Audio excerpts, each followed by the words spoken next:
Hello programmer, स्वागत है आपका। आज हम देखेंगे types of tag in HTML। तो चलिए शुरू करते हैं। इस वीडियो में हम कवर करेंगे दो टैग। पहला टैग है आपका हेडिंग टैग, दूसरा टैग है आपका पैराग्राफ टैग। ठीक है, तो पहले हम देखेंगे heading tag. H1 to H6 tag defines heading in HTML।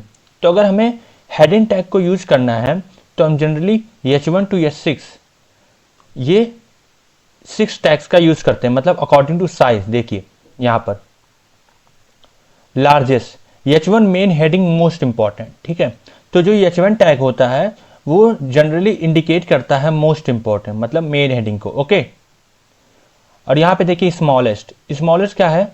S6। अगर हमको स्मॉलेस्ट यूज करना है तो हम S6 टैग का यूज करेंगे। लीस्ट इंपॉर्टेंट हेडिंग, ये जनरली इंडिकेट करता है हमारा लीस्ट इंपॉर्टेंट हेडिंग को। ठीक है, तो यहाँ देखिए कोड है, ये कैसे लिखते हैं। मैं आपको इसको कोड में ले जाकर दिखाऊंगा, मतलब VS कोड पे ले जाकर दिखाऊंगा। तो चलिए देखते हैं। तो ये देखिए, ये हमारा कोड है। ओके, तो यहाँ पे देखिए मैंने यहाँ पे यूज किया हेडिंग टैग। ठीक है, यहाँ देखिए H1 टैग का यूज किया है यहाँ पे। और मैंने अभी आपको बताया था H1 टैग आपको मोस्ट इंपॉर्टेंट हेडिंग को इंडिकेट करने के लिए यूज होता है। ठीक है, और यहाँ पे H2 टैग का यूज किया है। H2 टैग उससे कम इंपॉर्टेंट हेडिंग को इंडिकेट करने के लिए। ठीक है, मैं आपको इसको रन करके दिखाता हूँ। इसको मैंने कॉपी पाथ कर लिया है। ओके, अब मैं अपने ब्राउज़र पे जा रहा हूँ। ठीक है, यहाँ मैं कर दिया। ये देखिए, यहाँ देखिए welcome to HTML basics. Okay, देखिए वेलकम टू HTML बेसिक। ये आपका देखिए साइज इसका सबसे बड़ा रहेगा क्योंकि ये H1 है। Okay, H1, H2, H3, H4, जैसे जैसे H1 से हम H2 में जाते जाएंगे, H3 में जाते जाएंगे, आपका साइज कम होता जाएगा और उसकी इंपॉर्टेंस भी कम होती जाएगी। ठीक है, अगर हम इसमें देखें वेलकम टू HTML बेसिक्स को देखें तो देखिए इसका साइज बड़ा है और ये इंपॉर्टेंस, मतलब इसकी इंपॉर्टेंस ज़्यादा दिख रही है। क्यों दिख रही है? क्योंकि इसका साइज बड़ा है। ठीक है, अब देखिए हम देखते हैं H2 को। देखिए यहाँ पे H2 में हमने क्या लिखा है? Learning headings and paragraphs. ठीक है, अब देखते हैं हम इसको।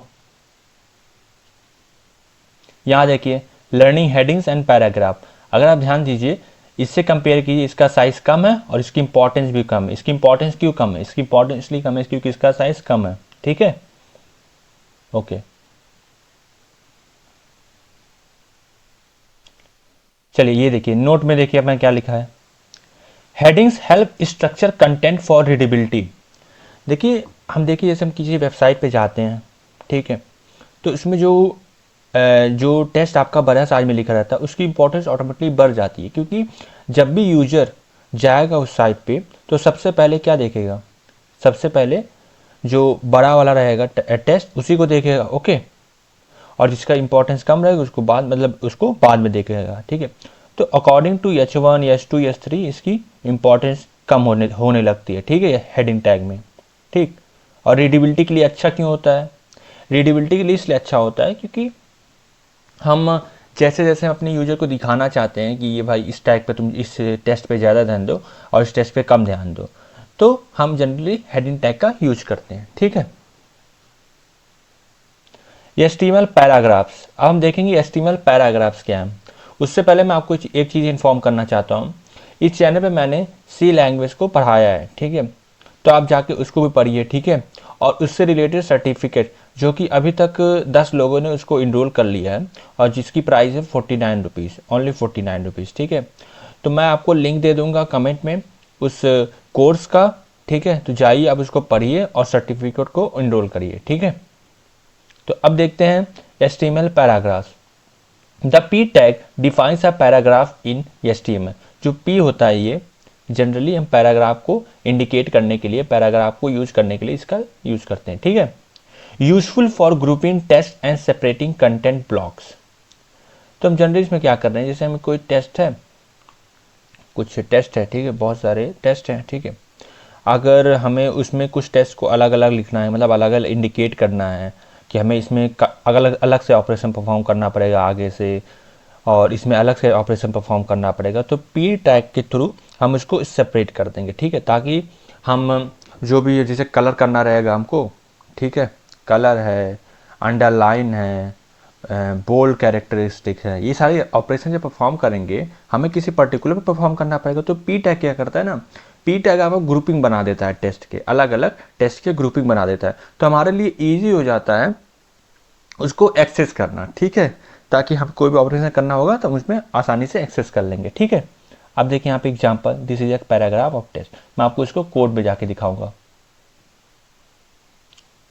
ठीक है। यहाँ देखिए पैराग्राफ टैग्स, ठीक है,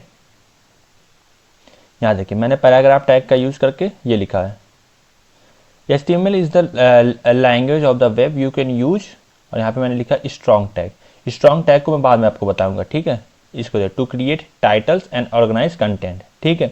फिर यहाँ पे मैंने एक और लाइन लिखी है, use paragraph to add regular text, it is easy as typing, okay.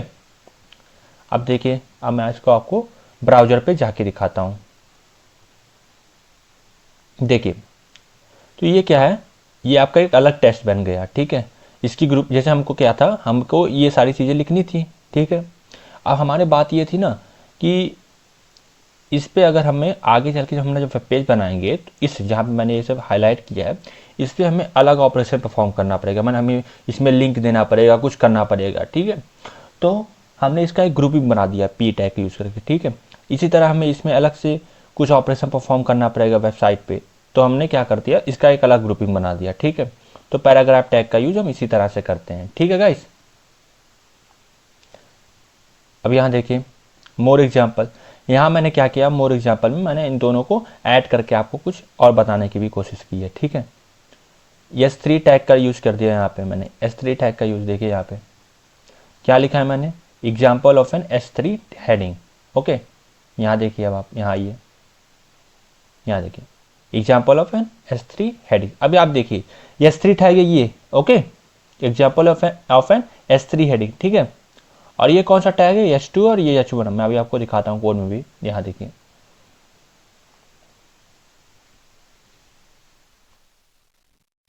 देखिए ये आपका S2 था लर्निंग वाला, और ये H1 आपका ये था, ठीक है। अब देखिए यहाँ पर, तो अगर इसका साइज देखो S3 है, तो S3 का साइज S2 से ऑटोमेटिकली कम है, और H1 से तो कम ही रहेगा, ठीक है। तो और इस S3 की जो इंपॉर्टेंस है इन दोनों टैग्स, इन दोनों H1 और H2 से भी कम है, ओके गाइस। अब यहाँ देखिए, अब यहाँ देखिए आप एक और पैराग्राफ का भी मैंने यूज किया है, this is a paragraph under heading, ये मैंने टेस्ट लिख दिया, ठीक है।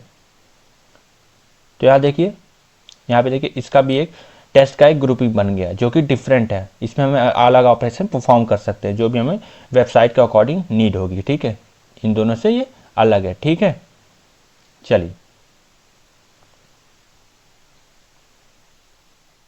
तो समरी ऑफ अ बेसिक क्या निकला कि हम इसको हेडिंग टैग के स्ट्रक्चर देने के लिए अपने टेस्ट में, किसका साइज बड़ा है, किसकी इंपॉर्टेंस क्या है, ठीक है। और पैराग्राफ टेस्ट का हम ऑर्गेनाइज करते हैं टेस्ट के लिए, मतलब आपका जैसे जैसे हमारे टेस्ट में किस तरह की रिक्वायरमेंट है अलग अलग टेस्ट के लिए, तो वैसे ग्रुपिंग कर सकते हैं, ठीक है। तो जो कोड और नोट्स है आपको कमेंट में मिल जाएंगे, आप पोस्ट क्वेश्चन को भी सॉल्व करिए। पोस्ट क्वेश्चन क्या है, एज ए टेस्ट है कि आपको कितनी चीज़ें समझ में आई है, ठीक है।